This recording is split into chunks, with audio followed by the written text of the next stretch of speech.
The modern Omega Seamaster 300 is one of the best dive watches on the market right now.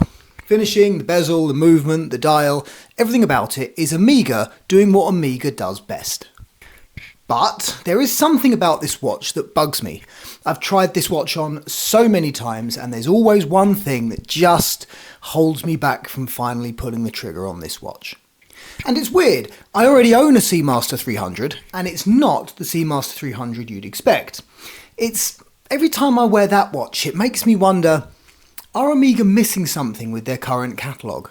Can they learn lessons from their past, or do they need to make adjustments to their future, inspired by their current design?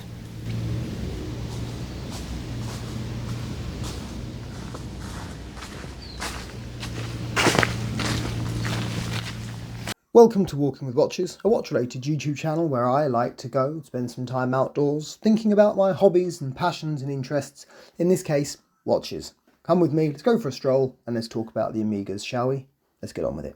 Every time I walk into an Omega boutique, the first thing I ask to try on is the modern Seamaster 300 Professional. I mean, how could you not? It's one of the most iconic dive watches out there, and the newest models look incredible in person. Every single time I get that same initial reaction. Wow, this thing's amazing. The dial, the polishing, the movement, and it all feels like an evolution of the Seamaster that I grew up loving, which was eventually gifted to me by my wife. And I've had Seamasters on the brain a lot recently, thanks to the release of the new Planet Ocean.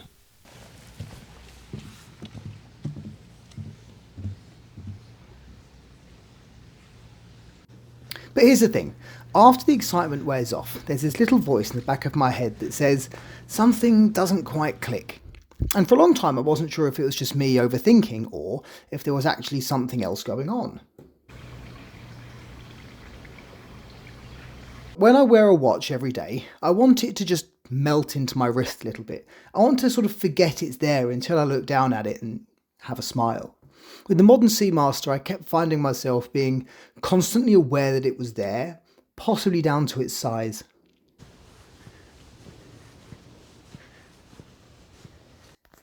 The other thing about the modern Omega Seamaster, of course, is given that you've made it this far into the video, you might as well subscribe.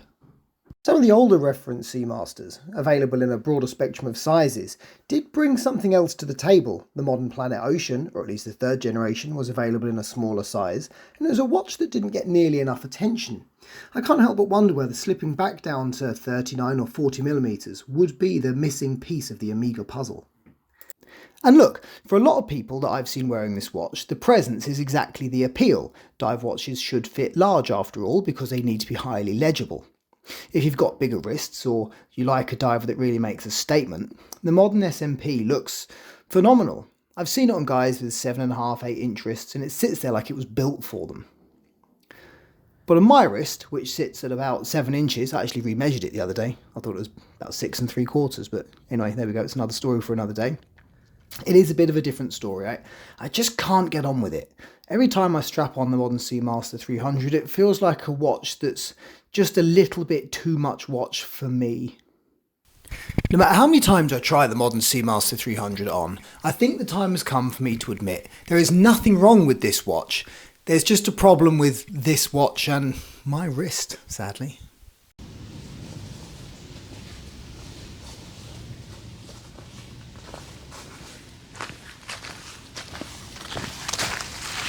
For the record, I do think Omega is making one of the best modern dive watches for the price.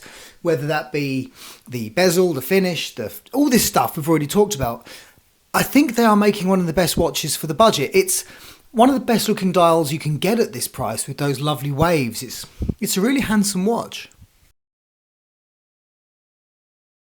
And that bezel, man, the thing is, it's a work of art, really. The action, the shine, the precision, honestly, it's so much better than what we were getting 20 years ago, for example, on my neo-vintage Seamaster. Omega has stepped things up in a big way. And the bracelet? Yeah, fair enough, I wish it tapered, absolutely.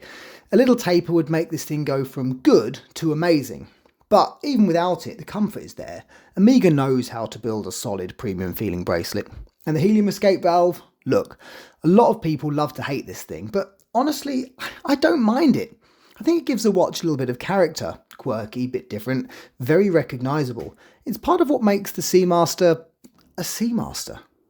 Because at the end of the day, the best watch isn't always the newest one or the flashiest one. It's the one that actually fits your wrist, your style, and your everyday life.